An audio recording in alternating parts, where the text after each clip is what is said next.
warehouse of whiskey. Yeah. The master of malts, all sitting behind you. You are indeed the master or the mistress of malt. Mistress of malt. Mistress of malt. You can be the master of malt. I don't mind. Doesn't matter. Hey, it's a great background. My office used to be a great background, but now you've just surpassed that with all those casks behind you. This is the thing. My background's so boring. I don't want to share that with people. People aren't interested in that. They're like, let's bring a bit of excitement here. Where am I going to be? I've just, it's really great pleasure to be like, where shall I beam from live this week? Maybe I'll be on Saturn next week. Who knows? On a beach.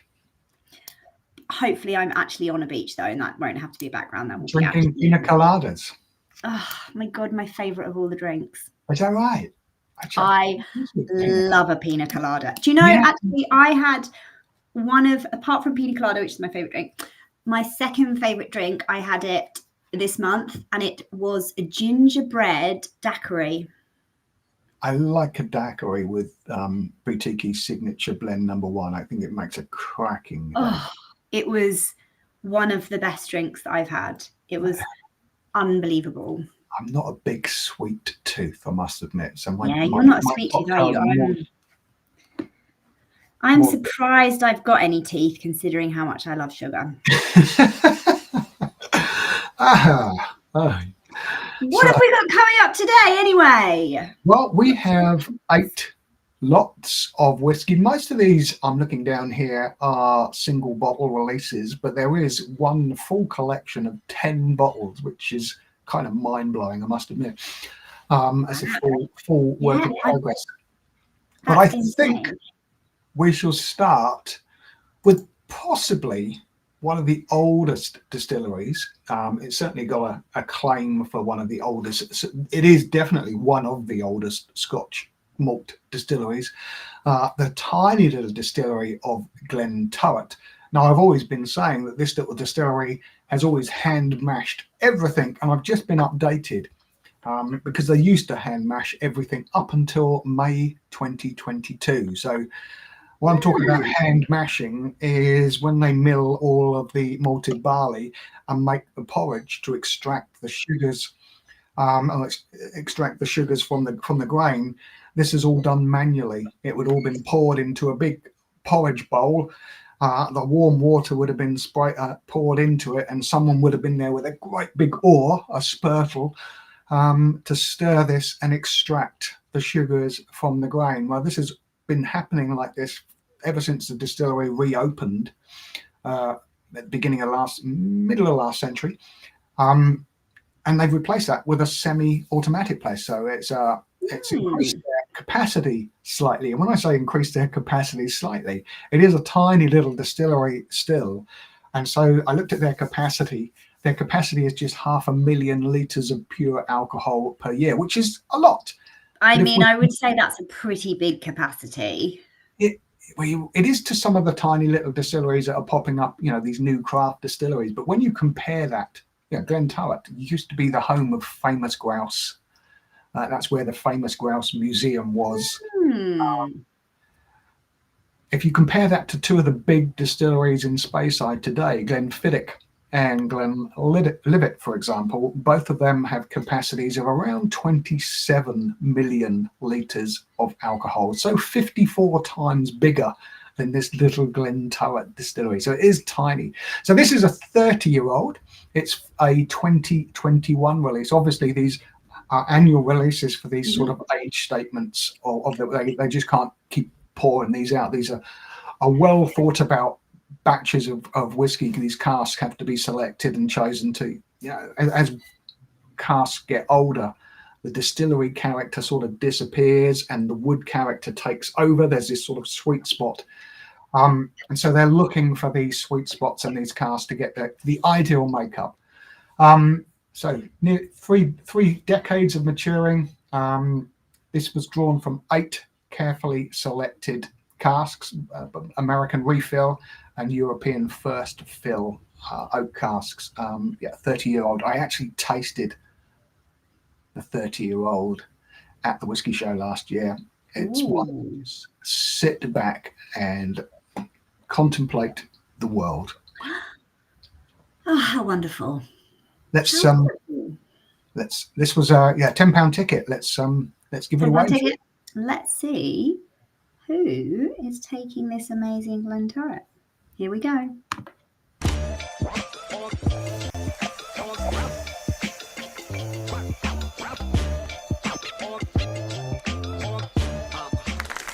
Yay. Congratulations, Dalman. You have won that Glenturret. It's a beautiful, beautiful bottle. It's a beautiful, beautiful whiskey too. And the corks are fantastic. They're great big corks that come out there. You need 2 of them then you can make a pair of cupboard door handles. They look or earrings. Or, I think they might pull your head over. It might be a little bit too large for earrings. And what have we got coming up next? Look at this red devil. We're going up next. We're going to go to that great big distillery that I mentioned earlier. Yeah, so it's almost like this was planned from the smallest to the largest capacity. We've got a Glenfiddich. Now, this is the 22-year-old Glenrothes. It's a 22-year-old, as it says. It suggests it's a 22-year-old from Speyside. It's a single malt from the Scotch whisky giant that we've just mentioned, 27 million litres of pure alcohol, the one that you can find a Glenfiddich 12 in just about every bar in the world. Great Speyside distillery. It's a superb distillery to go and visit.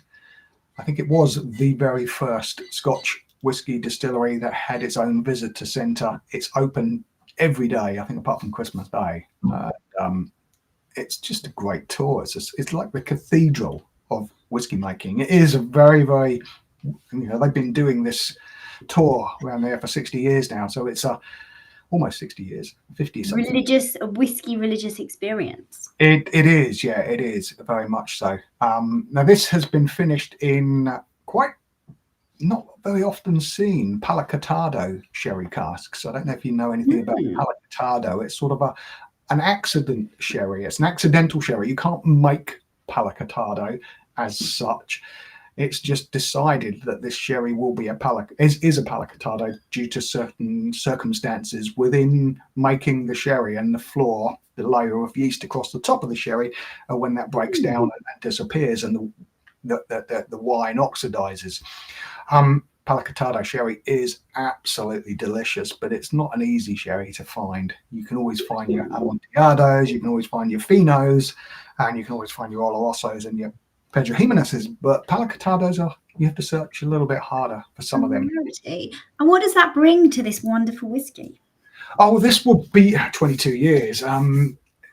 It'll be fruity and spicy, nutty.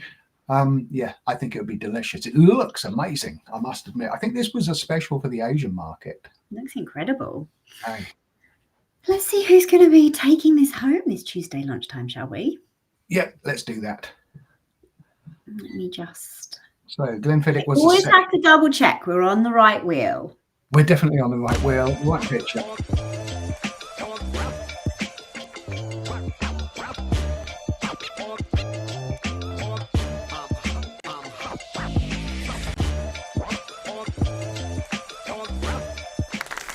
Okay. Congratulations, Paul. Congratulations, Paul. And enjoy that 22-year-old Glenfiddich. Now, for our next one, we're going to go literally next door. You can walk through the grounds of the Glenfiddich distillery and across, without leaving the distillery site, go right next door to the Balvenie distillery. It's very handy. It's almost like I planned this. Roll across the lawns. You can roll across the lawn. Balvenie, the other William Grant and Sons distillery, built right next door to the Glenfiddich. There's actually only 3 distilleries on the same site. Glenfiddich, Balvenie and Kinninvie, which is hidden behind Balvenie. You can't really see that. Now, Balvenie is still quite a large distillery. It's one of the few Scottish distilleries that still do a percentage of their own floor maltings. So they malt the barley themselves, rather than, most distilleries bring that in. So there are a handful of distilleries, or a big handful nowadays, that do a bit of floor malting, whether that's for it's really a point of interest in the tour and everything, a touristy thing to do, but it is traditional. This was a 19-year-old, their revelation of cask and character, limited edition single malt, aged in entirely European oak, much tighter grain, needs a bit more time. Also sherry cask. It's also the first whiskey creation that hasn't been overseen by the legendary David Stewart, who is one of the nicest malt masters in the world. He's just such a lovely, humble guy. He has stepped aside and he's been training up a new malt master over the years, and this is Kelsey's first release, so kind of special. Amazing. Let's give it away. So this sold out pretty quickly, just £5 a ticket this was. Let's find out who our winner is.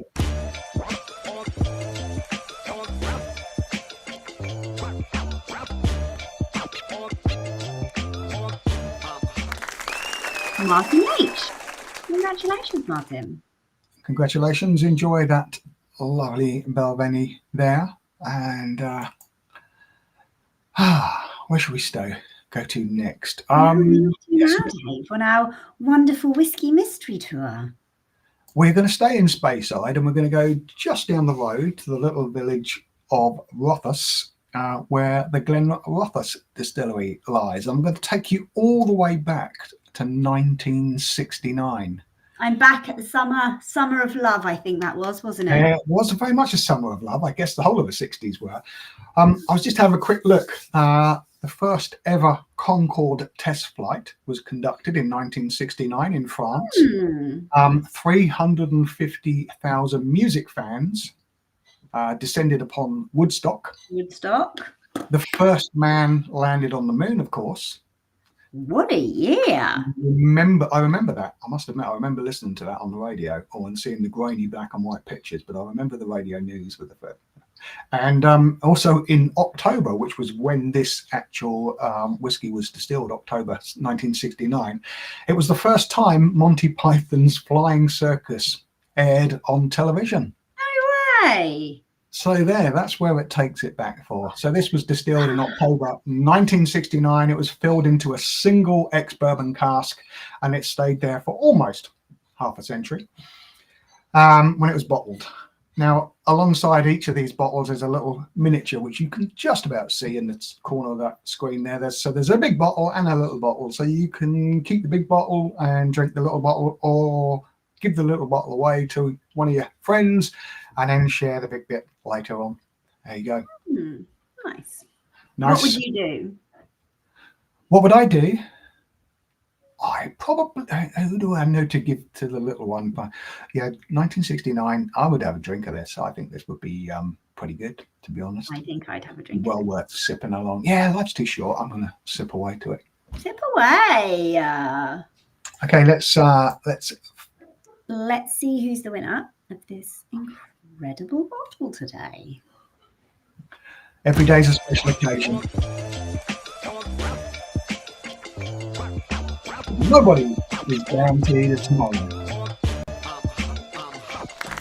Lena, congratulations, Jane. Jane, I hope you really enjoy that 1969 Glenrothes. And you can do it either way, through the big one or the little one. But, do whatever you want, Jane. It's yours. Absolutely. Okay, we don't see an awful lot of Campbelltown whiskey on auction. There's not an awful lot of Campbelltown distilleries. It almost lost as a region, but that's where we're going to go next. We're going to go down to Campbelltown, which is the peninsula on the west coast of Scotland, down to the west of Glasgow. Quite a long way to get to it, really, on the road. It's a skinny road. It used to take forever on public transport, but it's still a long old drive from Glasgow today. And if you can get through, because the road often gets cut off with landslides. I've seen recently with the heavy rains, had quite a few landslides near the lest we forget, or something like that, the corner there, landslides there. This is a collection of 10 whiskies, what's known as the Kilkerran Work in Progress. It's a full whiskey collection, although I have seen there's some new releases coming out. I think there's an 8th release coming out now. So Glengyle Distillery was reopened in 2004. The Glengyle is a distillery that sits in Campbelltown. It reopened in 2004, so 20 years old now. And there was a series of work in progress whiskies that were released between 2009, when the distillery was 5 years old, and 2016, following the progression of the whiskey as it matured to 12 years old. Now, I'm sure I've seen some new ones now. Maybe they're still working on this Kilkerran, but this was a collection of up until 12-year-old. So it starts from the first release, the second release, third, and the fourth release. And then in the fifth release, it splits into 2 distinct styles of sherry wood and a bourbon wood. So there's a year of each.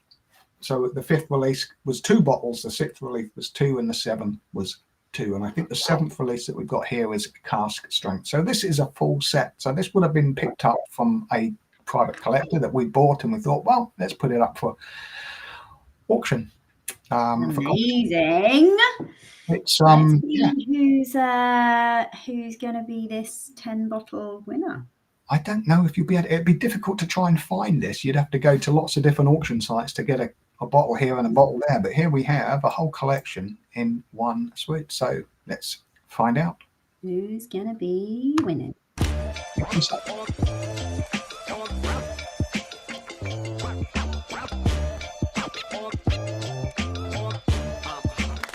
Melanie. Congratulations, Melanie. That's one little whiskey collection that you can enjoy. Melanie, can't wait to see a photo of you with these bottles. Absolutely. That's span wider than an arm span, potentially, depending on your arm span, I think. 10 bottles across, yeah. 10-bottle span. That's how we should measure, I think, from now on. I'm 4.5 bottles high. I'm not. I think I'm a bit taller than that. But cracking collection of whiskies there. Okay, we're going to head back to Speyside now, because there's a lot of distilleries there. Let's go back to Speyside. I've got 2 from Speyside coming up. The first is a distillery that you don't hear an awful lot about, Longmorn. It's one of those sort of workhorse distilleries. Most of the stuff goes into the blends of the Chivas. It's owned by Pernod Ricard. This is well-aged. This is a 23-year-old. It's just a beautiful, pretty bottle. You don't see an awful lot. They had a 15, 16-year-old out for a little while, and it sort of comes and goes. It's not something you see everywhere. You see a few indies bottling it. Like I say, most of this whiskey goes into blended Scotch whiskies. It's a backbone of Chivas. Delicious. We've bottled a few casks of Longmorn over the years. They've always been spectacular, but here's a very old one, 23. You don't see an awful lot of it. Let's find out who won this one. Who is this winner of this 23?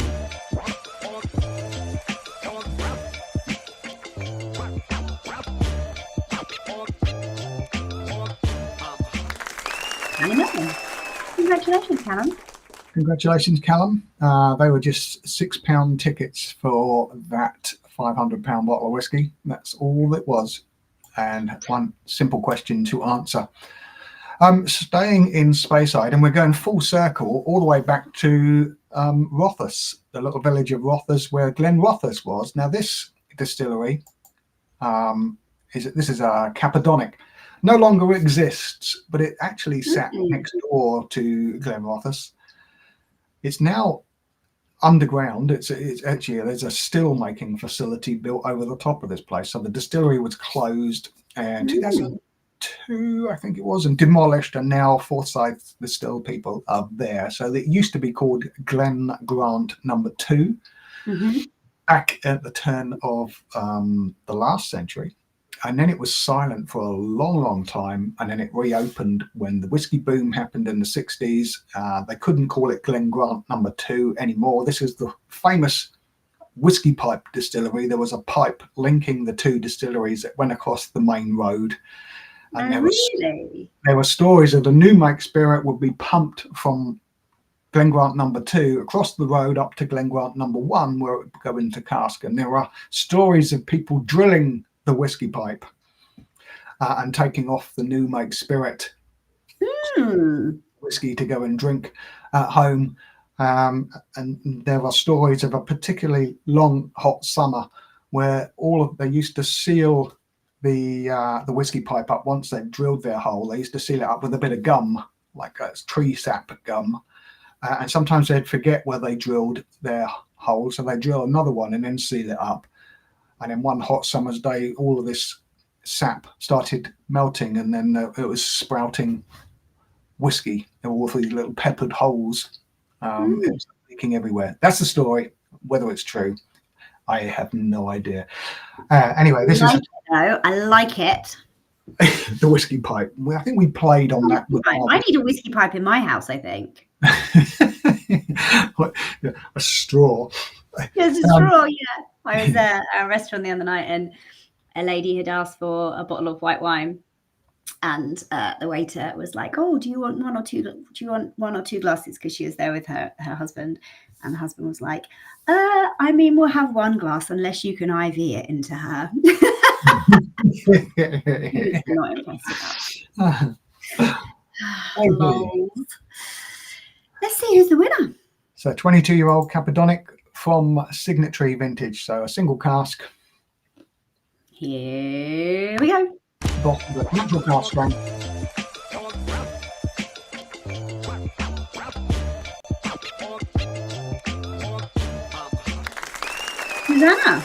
Susanna C, congratulations.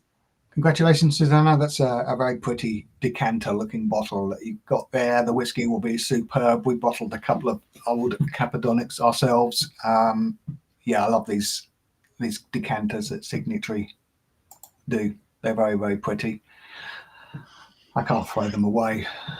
I don't know what you're going to do with them. I just found a whiskey bottle that I really loved. I just thought, I can't throw that away. It's so pretty. So I'm using it as a wine decanter now. Ooh, nice. It works really well. When I fancy it, I can just pop the cork back in easily, see? And then the next night return to it. Because I don't drink a bottle a night anymore. I can make a bottle last a week. And it's only me drinking it. So just a glass with dinner and it just pop the cork back in. It looks pretty. Yeah. Perfect. So repurposed a beautiful whiskey bottle to make a little wine cycling, spirit cycling, maybe. What have we got coming up as our final bottle? This is a 36-year-old Laphroaig. So we've gone back over to the west coast, to the little island of Islay. Laphroaig, that marmite of whiskies, as they describe themselves, love it or hate it. Divider, a great divider. It was the first bottle of whiskey I actually bought was a Laphroaig.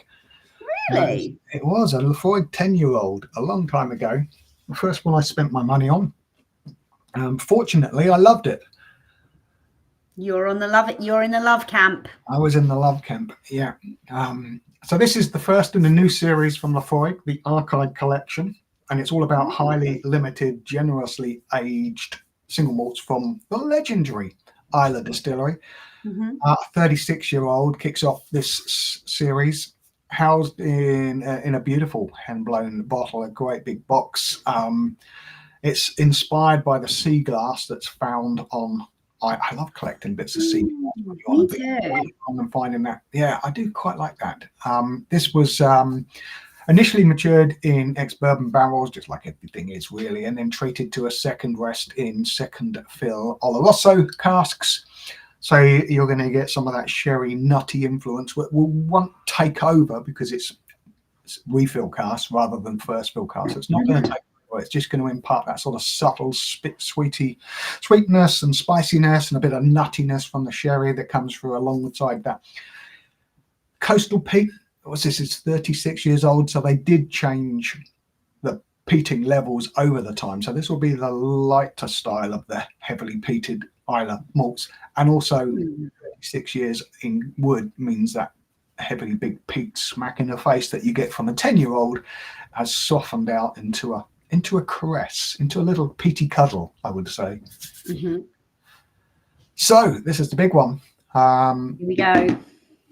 Let's get someone to take this one away. Let's see whose Tuesday we're going to make this now.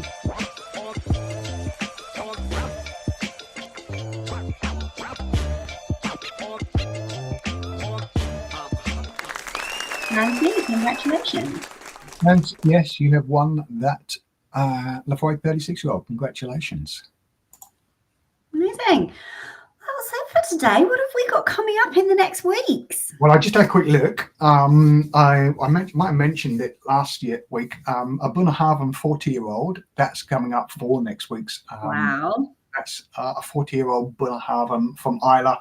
That'll be beautiful. There's a Moss Towie. That's the one that really piqued my interest. I've never had Moss Towie. You don't see an awful lot of it. That was one of those experimental distillates at another distillery with different types of stills.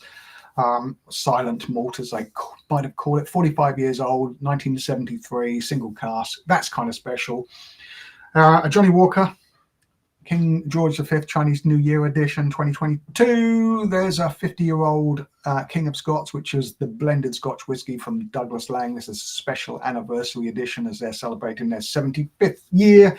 Ardbeg, of course. A couple have already sold out pretty quickly, a Mortlach trio and a Springbank trio. And there's lots more going live at the moment, including a whole boutique whiskey collection from our Scandinavia, our Norwest Euro series, which has got some Nordics. Does that contain any Fairy Loch? It does contain. That's my favourite whiskey of all time. That's my favourite whiskey so far. Oh, right. Yes. That anything from them is incredible. I've been really impressed with the whiskey that's coming out of the Nordics, from the Khmera, from Finland, from Denmark. Yeah, there's lots of great stuff coming out of the Nordics at the moment. This also has an Austrian whiskey that will divide a room, which I love. I love taking that. Will divide a room. There will be the big loves and the big hates. What else? There's a fantastic German whiskey from Sleers in there. Yeah, it's a cracking collection. And there's lots more as well, which I can't see at the moment. I didn't write them all down. Sorry. We can update everyone next week. It's fine. You can just go online. Just go online. Remember, you've got to be in it to win it. Amazing whiskies for amazing prices. The price of a ticket. Master of Malt Competitions. Yeah, get over there. All of our winners that we've just called out today will be contacted this week. We will be sending those prices out to them as soon as possible. And yes, please, please, please send us some snaps of your winnings. Photos of your faces. Happy faces. Big arms spread for the tins. Happy faces, whiskey span arms, anything you want. The wildest places you're having a dram. Send us anything. Excellent. Yes, especially locked in the old warehouses. We like this type of content. While away the hours. Okay, that's us until next week. Same time next week, Dave. Good night.